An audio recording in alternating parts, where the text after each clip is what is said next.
In Sydney, Australia, an industrial army is called into action. No one has ever embarked on the scale of what we're doing here. Deep out of sight, beneath the harbour city, a battle unfolds. There's constant problem solving. Every day there's new problems, there's new issues. Battalions of engineers pit giant machines against rock and mud to drive a new metro system through the beating heart of the city. We have to get there, there's no other way. The stakes are high and the clock is ticking. You've got to take every bit of luck you can get, don't you, in this game? This is by far and away the biggest public transport project in Australia's history. If I'm honest, I probably didn't quite know what I was getting myself into. The problem.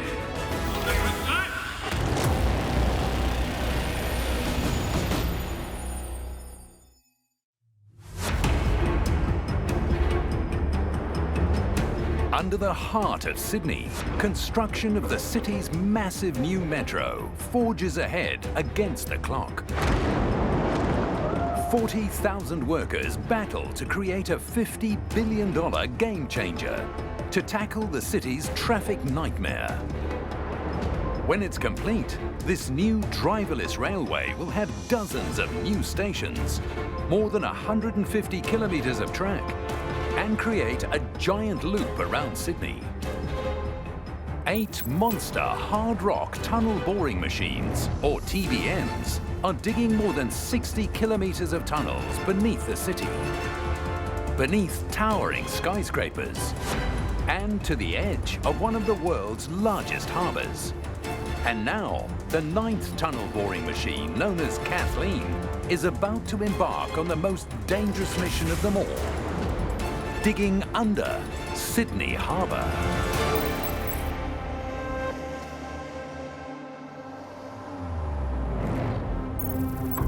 At the Barangaroo site, months of planning have paid off.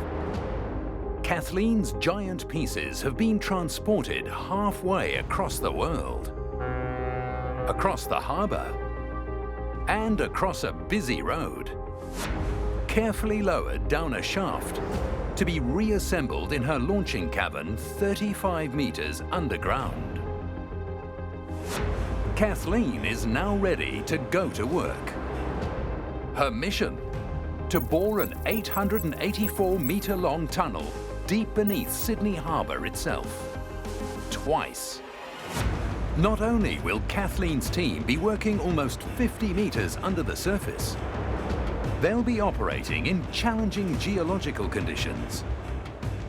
Instead of friendly Sydney sandstone, they face soft mud and clay sediments, potentially shifting, unstable, and prone to collapse. Despite the dangers ahead, Kathleen's team is fired up. Her operators, Daniel Hill, known as Red Dog, and Adam Griffith, known as Griffo, are ready to go. It's pretty much where the magic happens. Yep. We steer the shit from, so... Yeah, this is the business end. Yeah, steering wheel and your pressures off your screens, which you can see what you're doing. I put more pressure on the bottom to go up than on the top, and more pressure on the left than the right to go right. And the panic button? There actually is a panic Right button. here, panic button. Yeah, that's when you're well and truly stuffed. Red Dog jokes. But the refuge chamber is serious business. If something happens behind you on the machine, because you do not have an exit point, this is where we'll be ending up. The biggest thing is mainly a fire behind you. So this protects you, like the smoke, because yeah, if there's obviously the smoke, you can't breathe, and you're in too far, again, you can stay in here for 36 hours. Kathleen has been specially designed for the bottom of Sydney Harbour and is known as a slurry TBM. Her front end is highly pressurized to stop mud and water from flooding in. Without it, the dig would be impossible. But working with high-pressure machinery deep underground is an extremely risky task. Topside, Young engineer Jamie Chirk, on her first TBM, is deep in training with the rest of the crew. It's wet and you've got... Their instructor is Des Walters. Mechanical sources. Des has successfully led many pressurized TBM missions. Grease responds with oxygen and can self-combust. So we've got to be careful about what actually goes in. Want you to go in your work clothes. There are many things that can go terribly wrong on a pressurized TBM. Perhaps surprisingly, the greatest danger is not flooding, but fire. Under pressure, the fire is quicker, it's harder to put out, it burns more readily and produces so much more heat. Fire, fueled by pressurized air, will quickly become an inferno. The extra oxygen is like adding gas to the flames. If the situation is urgent, we do what's called a rapid decompression. We open everything and we dump all the air and get you out as quickly as we can get you out. It would be a nasty thing to be in. Fire and gases are the things that we are worried about when we are on the machine. And the end result of the fire will be a flood anyway. If you burn the machine, you will get the water in. Jamie Chirk is understandably nervous of what lies ahead. I guess we all knew we're all working in a high-risk environment, and if anything, this is going into compressed air is more higher risk than anything we have done. Well, I have done. We can do whatever we can to avoid it, but if it happens, we need to be ready for that. They have to demonstrate to me that they've got the ability to go under pressure on the TBM. Des Walters means that literally. He wants to make sure that the TBM crew can handle being under 5 bars of pressure. This test chamber creates the same pressure that a scuba diver experiences 50 meters underwater. And the same side effects, like impaired judgment, caused by nitrogen narcosis. Yeah, I'm keen to see what I'll be like being a little high. So, yeah, it should be good. Vincent Ganay will join her in the test chamber. He has done this before, and he'll be there if she gets into trouble. Jamie's gonna go well. She's a bit stressed, but she'll get better. The pants are a little bit big. Welcome to my world.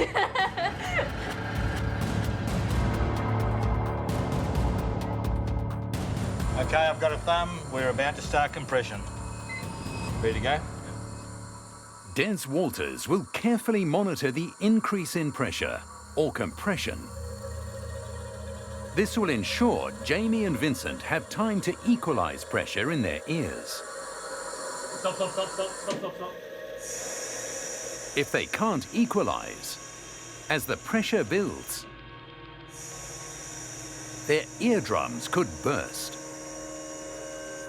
Jamie is having problems. She has pain in her ears and sinuses. But they press on. And Jamie begins to get the hang of it. All good? Good, Jamie. That's the worst part over, mate.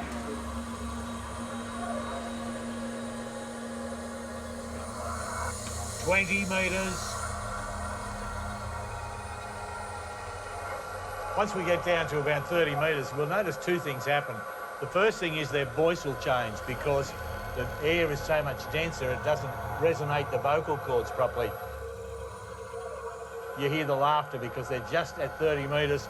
They've just started to get the first signs of nitrogen narcosis, which is really just intoxication, the same as alcohol. She started right on the mark, right on 30 metres. She started to cackle. They're starting to feel pretty happy. 40 metres, guys. 49.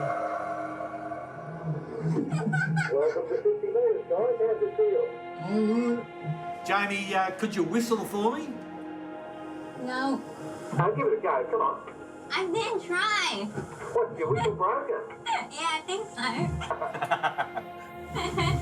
Okay, guys. As soon as you get a chance, blow up a couple of those balloons. The point of the balloons is to show what happens if they don't breathe properly on the way back up. I'm going to leave bottom in about another 30 seconds, so just get ready if you get those balloons blown up so you can watch Boyle's law in action. Des tells them to imagine the balloons are their lungs. As we reduce the pressure, the volume increases, and if they were to hold their breath, that could hurt their lungs. Jamie's happy, and not just because of the lingering effects of nitrogen narcosis. She's passed the test. You're a gentleman. Jamie did well. That's what's important. Yeah, I wasn't sure if I could make it, but I did, so very good. Right in the middle of Australia's busiest rail hub, Central Station, Construction Director James Pearce and his team have started excavating the new metro station. But now they run into some trouble. In the dead centre of their dig, they discover uncharted graves, some with human remains. So we've dug up some things, we've brought in a team of archaeologists, and we're now stopped in the area. Unfortunately, we've got to quarantine the area, hand it over to the archaeologists, and they'll do their work on it, and hopefully hand it back to us pretty soon. Fingers crossed. It's a major setback. James stops nearly all work on this part of the site, while archaeologist Ian Stewart and his team excavate the graves. We're acutely aware of the time pressures, and we're actually trying to do this as efficiently as we can, but obviously this has really delayed their project. Adele Zubritska and Natalia Hunt are sympathetic to James and his team. But until the graves are excavated and any bodies exhumed, archaeological trowels take precedence over the metro's shovels. We are excavating in a very old area of Sydney. Although a new railway network is very important, it's also important to record and respect our history. There might still be people in Sydney who are related to these people, so I think there's a real attachment, and it says a lot about Sydney's history. The first railway station on this site was opened in 1855. Next door was a cemetery, consecrated in 1820. When construction of the new, much larger station began in 1901, the cemetery had to go. Relatives were given 2 months to have their loved ones' remains removed. It was a ramshackle process. They didn't do a perfect job, let's put it like that, because if they did, we wouldn't be finding any bones at all. Some skeletons were crammed 10 to a coffin before being relocated to other cemeteries across Sydney.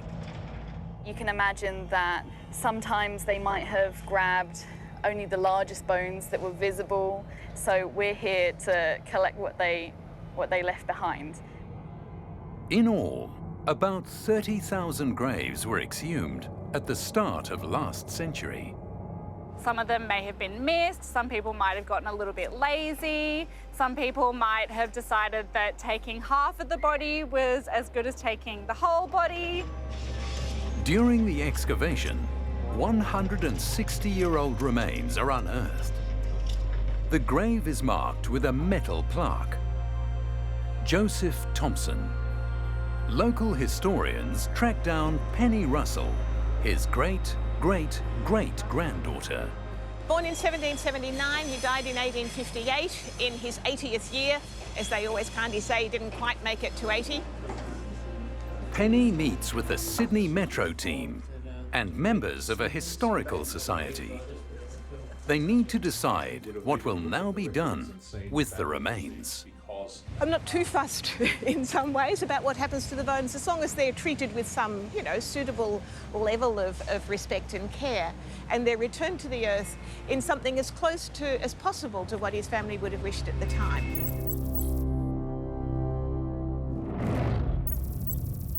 At Martin Place, Senior Project Manager Will Freelander and his team are making far better progress. They've demolished 2 towers, but now obstacles buried beneath their feet are the next challenge. Not graves, but tunnels. A maze of tunnels. 2 existing railway lines that feed the eastern suburbs of Sydney, 2 new metro tunnels, and a pedestrian tunnel, all intersecting right beneath this planned 30-storey building. It's Will's job to install huge foundation pillars to support the new tower. But there's precious little space to put them. It was a really difficult operation for the designers to come up with the location for these piles with the amount of things that we're trying to dodge here, both our station that we're building and those eastern suburbs lines. So we come within 2 metres of the existing eastern suburbs rail lines, and we actually come within 500 mil of the tunnels that we're constructing at the moment down there. But it's about to get even more risky. The pillars need to bear the weight of the new tower, but they can't put pressure on any of the tunnels below. So Will's team needs to construct specialised foundation pillars to support the building. You can see behind me one of the steel reinforcement cages being lifted for the deep foundations that we're constructing here. So the cage there is one of several that will be installed in that single pile, in addition to the steel reinforcement. And then we have enormous steel plunge columns, we call them, which are solid steel members that are actually coming to site in its full length. A super long and strong plunge column forms the spine of each massive pillar. Each column is lowered into enormous steel tubes bored into the ground. The plunge column will then be encased in reinforced steel and finally concrete.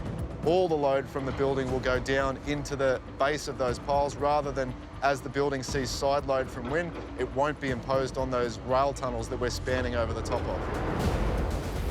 Just getting the plunge columns onto the site right in the middle of central Sydney is a challenge, and one is arriving tonight. It's 30 metres long and weighs 56 tonnes. So Will has called in one of the most powerful cranes in Australia. That tower crane is basically the only piece of equipment that's able to lift those huge columns off the street, get them down into the site, and it'll be used to stand the column from the horizontal position, lift it vertically, and then lower it down into the excavation.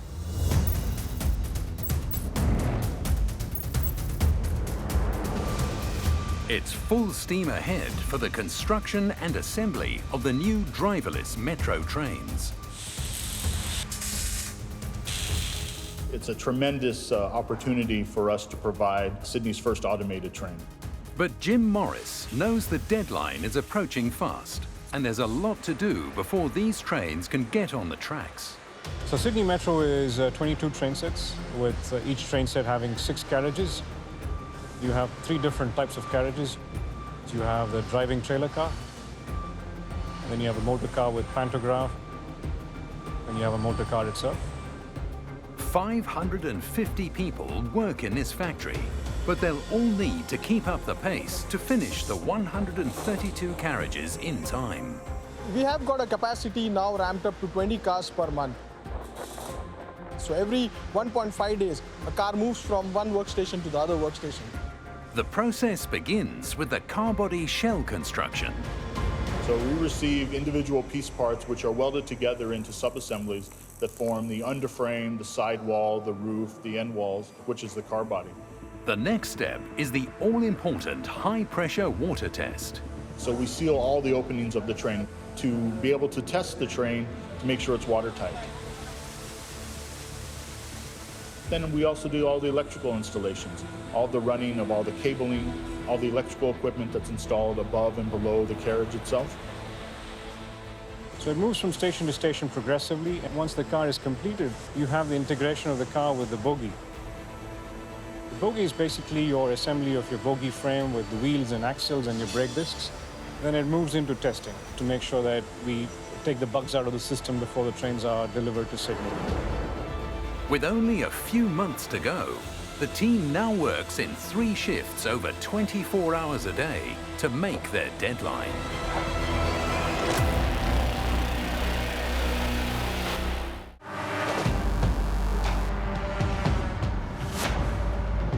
After midnight, with the roads almost empty, a giant steel column heads towards the city centre.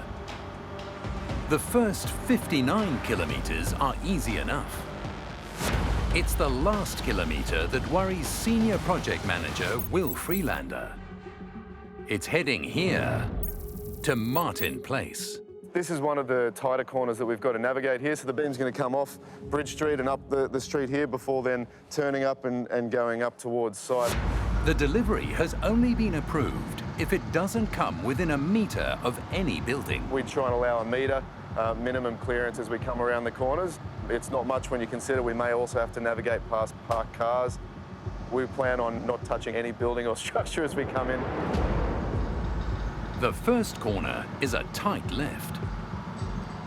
The chains holding the beam in place tighten under the strain. You can see the axles on the back of the rig there steering independent to the main truck. Operator in the back car there controlling things. One corner down, 2 to go. The next is another left turn, but even tighter. We've done the first side corner, just coming around one of the tightest ones now. Good to see no parked cars or extra issues we're dealing with tonight. The steel column just manages to get around this corner as well. But it's fast running out of angles. Will's big worry is that it could get stuck in the maze of narrow inner city streets. So that was one of the tightest corners now. They're just adjusting the angle as they come around, ready to do the next corner. It's the tightest of the lot. The rig reverses up, then aims for the bend. It's all about setting up the truck now to get around this really tight corner into Bly Street here. The turn must be judged to perfection, or the traffic lights won't survive. It's a critical moment, but it's through.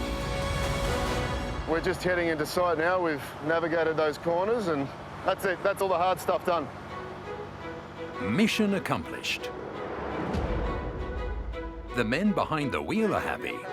Frank drove the front of the truck. Didn't get a red light down Parramatta Road. I've never done that in my life. How's good that, eh? Fergus, the back. Yeah, all happy. Got here in one piece. Ready to lift when you guys are.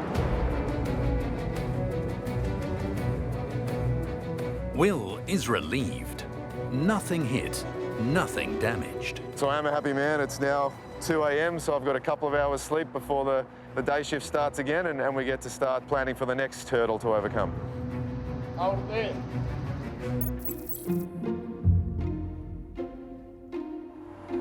Back at the water's edge, back at Barangaroo, tunnel boring machine Kathleen is ready to start her historic voyage beneath the harbour. As long as that aircon's set on 18, it'll be all good.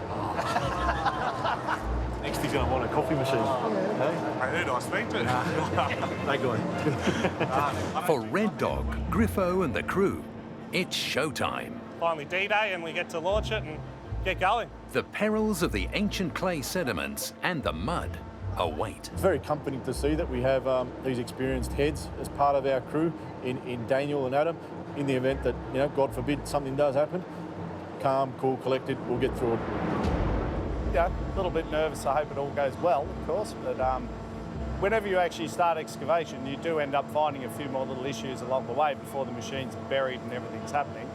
So, yeah, a little bit anxious about that, I guess, but yeah.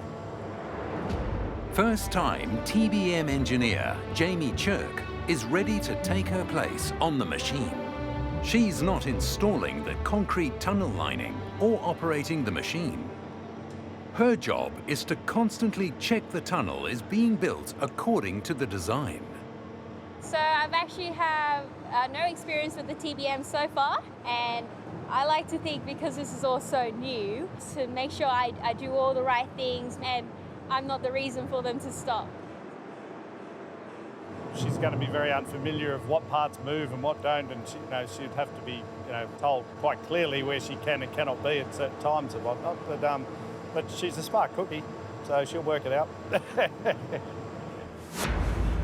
There's certainly one place no one can be once the machine starts boring. And that's between the rock face and the cutter head. Red Dog does one final inspection before the pressure begins. To begin with, we've got solid sandstone, so these come in handy, but once we get into the softer stuff, we've got mainly all the buckets and the teeth. And as we go into that stuff as well, if we've got to come in here and change them, that's where we match the same pressure for the cutter head as it is for the water pressure that's coming into the machine. This pressurized cutter head is the only thing that prevents the soft sediment in the middle of the harbour from collapsing into the machine while they dig forward. And the last thing you want to do is put a hole in Sydney Harbour and connect it. Otherwise, you'll be making the news for all the wrong reasons.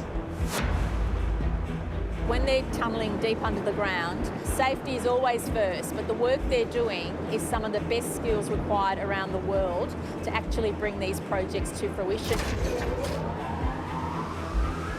Kathleen is fired up. Into history she heads.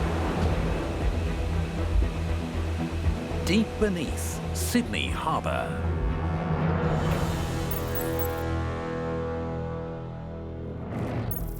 Back at Martin Place, it's time for the new tower's foundation plunge columns to be installed.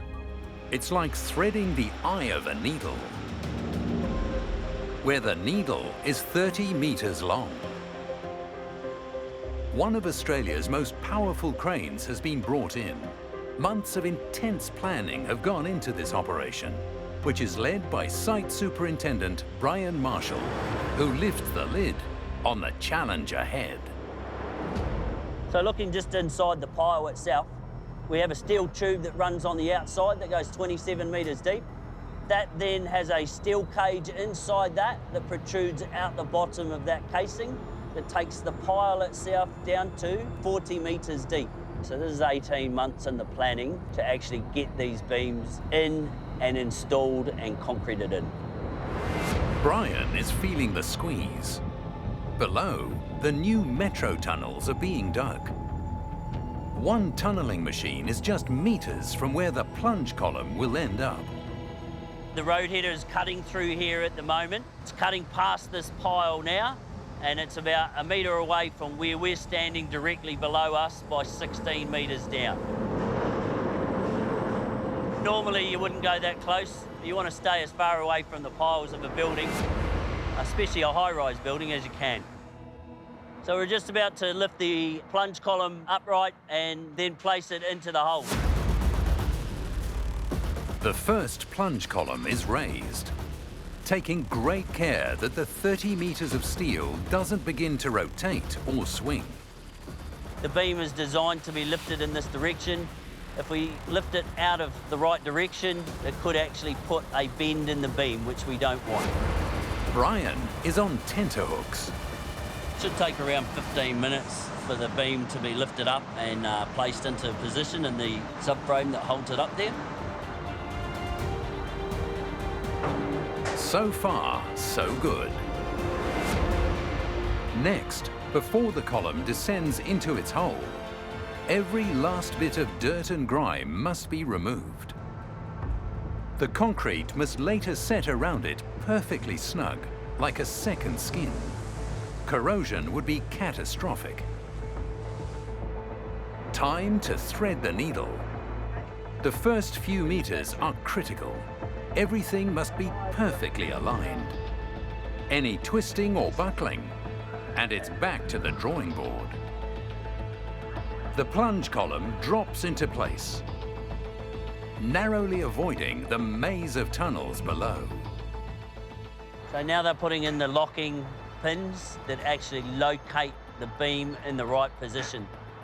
We don't want it to be off plumb at all, because if you imagine if it's out by 20 mil at this point, if you go up 30 stories, that'd be magnified into around ½ a metre off at the top. Some final adjustments, and it's there. Touchdown. It's in location. Now all we need is a surveyor to come and tell us that it's in the exact location that we need.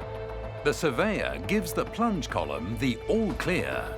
Great job in getting it in there. Now we're going to lock it off into position and prep it for the concrete works. Job well done by the boys. But Brian is not finished yet. The concrete works first needs to pass the slump test. A set amount of concrete is dropped, and the amount of slump or spread is measured. This checks that the concrete is exactly the right viscosity to fill the entire hole, with no air gaps that could weaken the foundation. The concrete gets the thumbs up and is poured down into the hole to secure the plunge column in place. When the concrete is set, it's tested again. There's a probe in this tube here and a probe in the other one over there. And what it does is it sends a signal from that probe to this probe. And if it's good constant concrete, then the signal should take a certain amount of time to get from one to the other. The little yellow one measures the temperature of the concrete.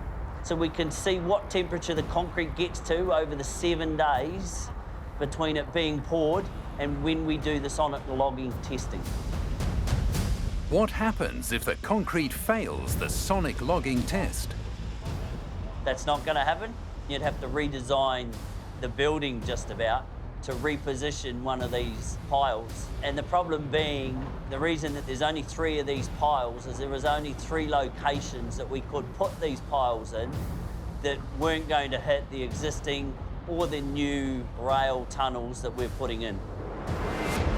Luckily, the concrete passes the test, and the excavation of the massive Martin Place southern shaft goes full speed ahead.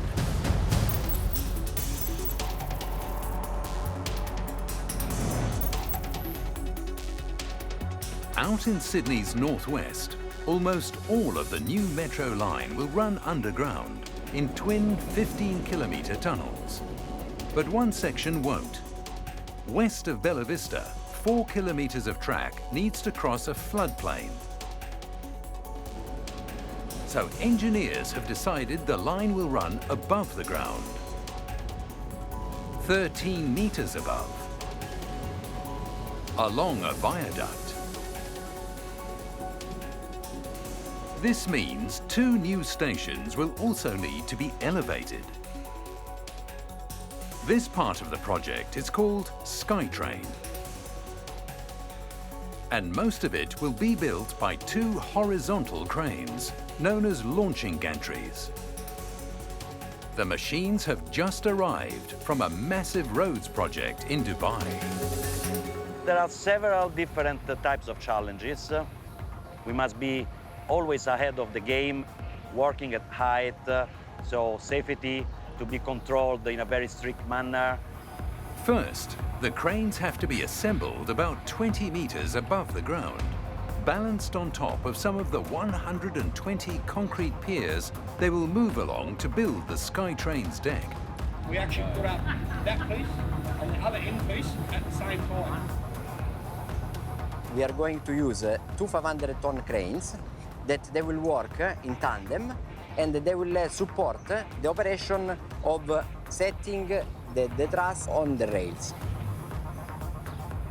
Giuseppe Mafrica is responsible for this task, and he's not happy. The wind is his enemy, and it's starting to blow. So one of the main factors that can affect the job will be the wind. If there is too strong wind, of course, we cannot erect. Normally, we stop if the wind is stronger than a certain limit. For the moment, wind speed is just under the limit, and the lift gets underway.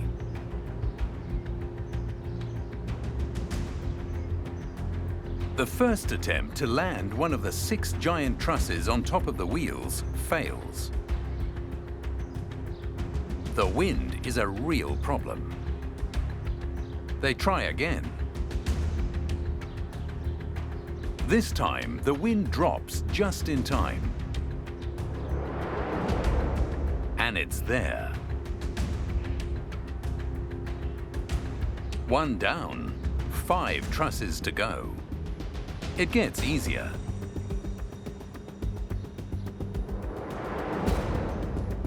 Soon, the major part of the lift is done.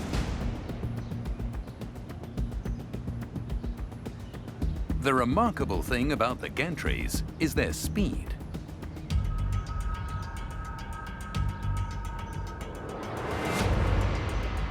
Already, many of the concrete piers that will support the viaduct's deck have been installed. Temporary wheels on top of the piers will allow the crane to slide from pier to pier, using them like giant stepping stones as it moves forward.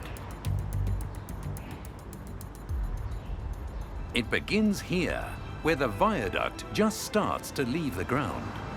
A precast segment is delivered. It weighs 90 tons. It's hoisted up by the gantry crane with ease. It's shifted over into position and slotted down securely on a temporary steel frame to hold it firmly in place. One by one, the crane hoists up more segments until it's suspending 10 of them, a combined weight of almost 1,000 tons. Now comes the most critical part of the process: pulling all the segments tightly together. Steel cables are threaded through the segments, which are then tensioned tightly together, creating a concrete span as strong as if it had been poured as one piece.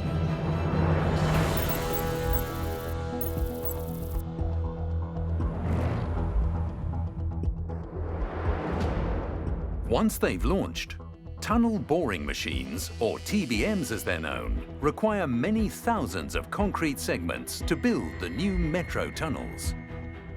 Each TBM needs up to 1,100 of these crest-like pieces of concrete every week, so they can keep moving forward.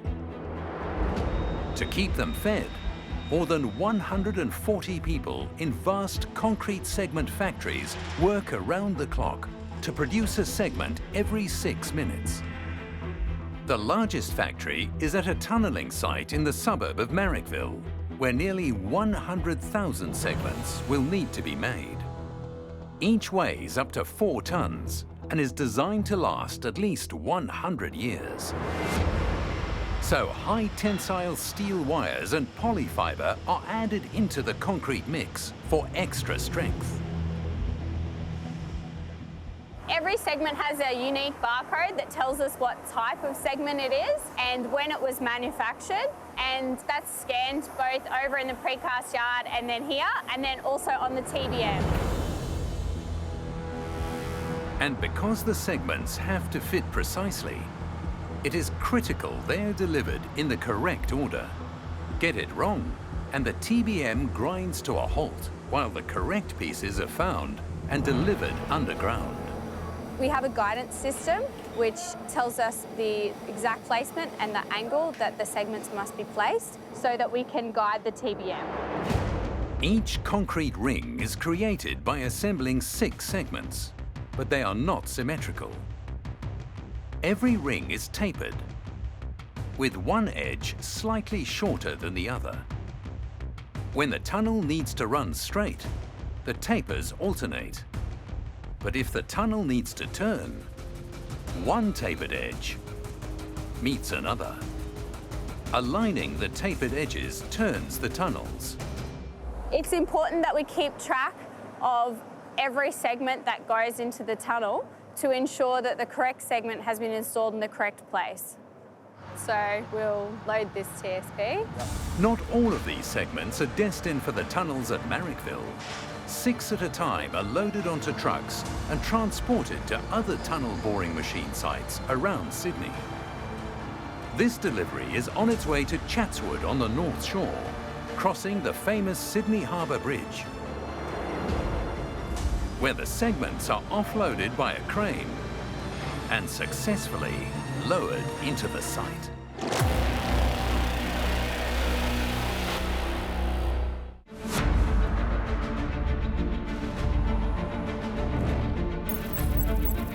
Back at Barangaroo, the TBM Kathleen crew have been making steady progress, digging deep below the harbour. 240 metres in, 140 rings. Yeah, go along nice and smooth, making good progress. Yeah, everything's tickety-boo at the moment.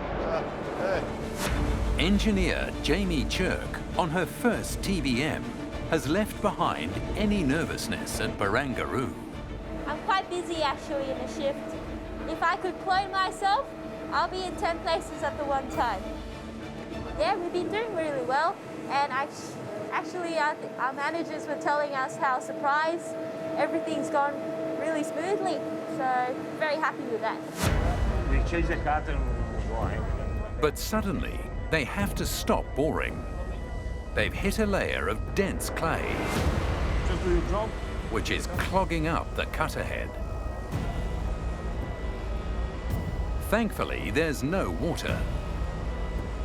This means they can still enter the front chambers to clear the cutters. It's fine, I'll just take this. We'll sort it out, we'll get the bentonite mixture right, we'll only get better from here. Bentonite is what makes Kathleen different from the other tunnel boring machines. It's why this type of TBM is called a slurry machine. When the hatches are closed, the front of the TBM is pressurized, pumped full of liquid bentonite and high-pressure air.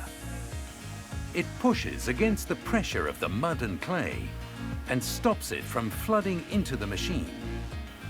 The bentonite creates a slurry as it mixes with the material being excavated by the cutter head.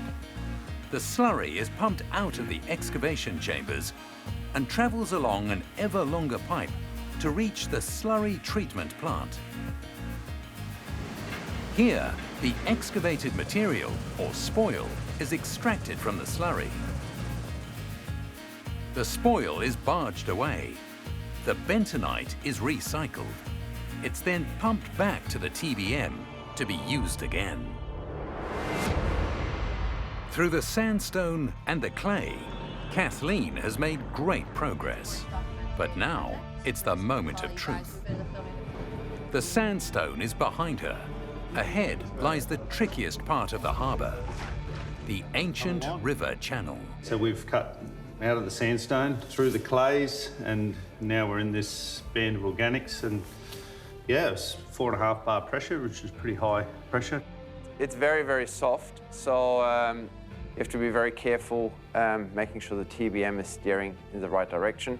Because it is so soft, the machine has a tendency to sink. If you drop the pressure, the water would just race in at this point, absolutely race in. It's a bit of a critical time, it really is. Non-negotiable today is be fit for duty, make sure you're not fatigued, and just be careful down there, and that's it. Have a safe one.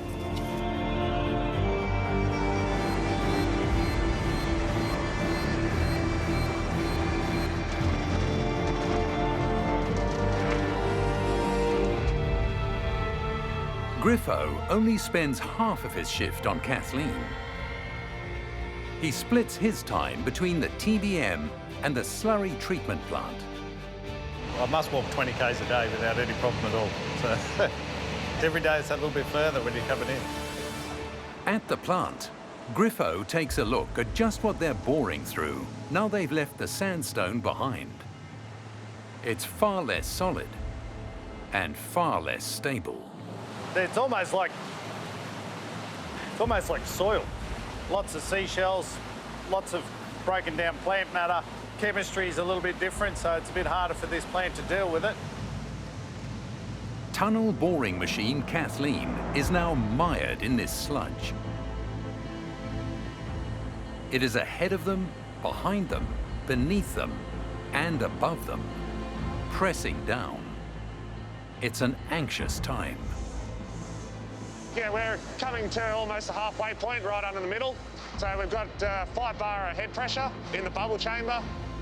5 bar is close to the maximum pressure for the best operation of the machine, pushing to the limit to stop the mud that surrounds them from flooding into the machine.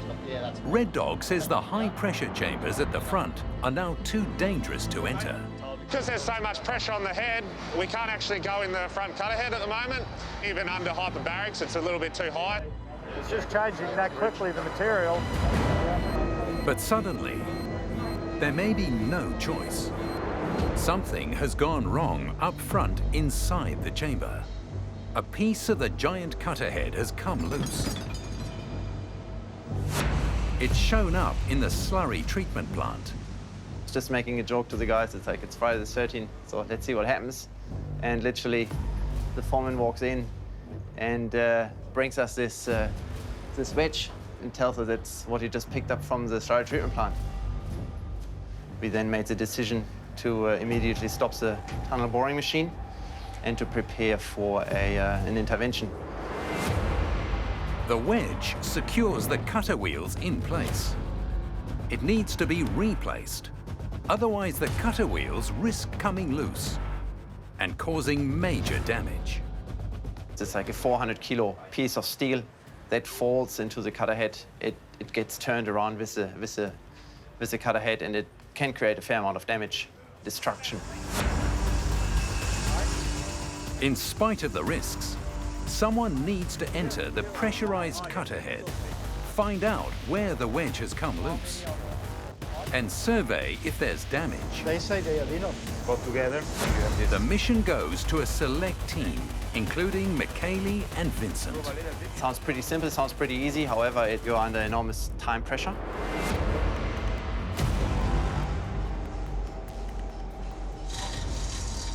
They have less than 60 minutes to complete the job.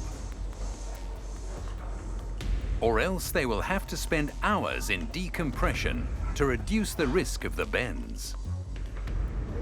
Okay, here we go. It's 1404. Vincent and Michele enter the hyperbaric chamber. They wait while the pressure is increased to match the pressure inside the cutter head. Once equalized, they get to work. Michele heads into the cutter head, his voice already affected by the pressure. Vincent remains in the bubble chamber. Michele brings a camera. This is very rare footage. Few people have ever seen the inside of a cutter head while it's in the heart of the clay and mud. Vincent! Michele starts checking the cutter wheels one by one. I need some water, mate. He's looking for the 4 double cutters. This is good? The cutter head is more than 7 meters high. And everything is covered in sludge. 1, 2, 3, 4, okay. Vincent controls the flow of a hose from inside the adjoining chamber. Give me back the water. Oh my God. Suddenly, Michele is hit by the water spray. Vinny! Vincent! Soon, they have only 12 minutes left. Michele and Vincent need to get to the decompression chamber soon. The problem is here. We have the wedges here. Yeah, I found it. It's number 5 and 7. 5 and 7 is missing here. And there's more good news. The cutter is still here. The cutter wheel hasn't been damaged. Just the wedge. The rest is okay. Mission accomplished. Okay, I'm coming up. Another team will now enter through the second hyperbaric chamber to replace the missing wedge. And after almost 2 hours of decompression, Vincent and Michele are back. Vincent is a funny guy, and in some point he started using the spreading water on me while I was very concentrated finding the problem, but it's part of the job. We have this funny moment as well. Well done. Next time, as Kathleen continues to battle the mud, ominous signs appear that something has again gone wrong. Bubbles are not good. It means that something is going wrong. A part of the Skytrain suddenly cracks. We are trying to understand what is going on. And teams race to complete the first line so that driverless trains can start running. We're going to move that out in the stabling road. That's ready to rock and roll for its movement testing.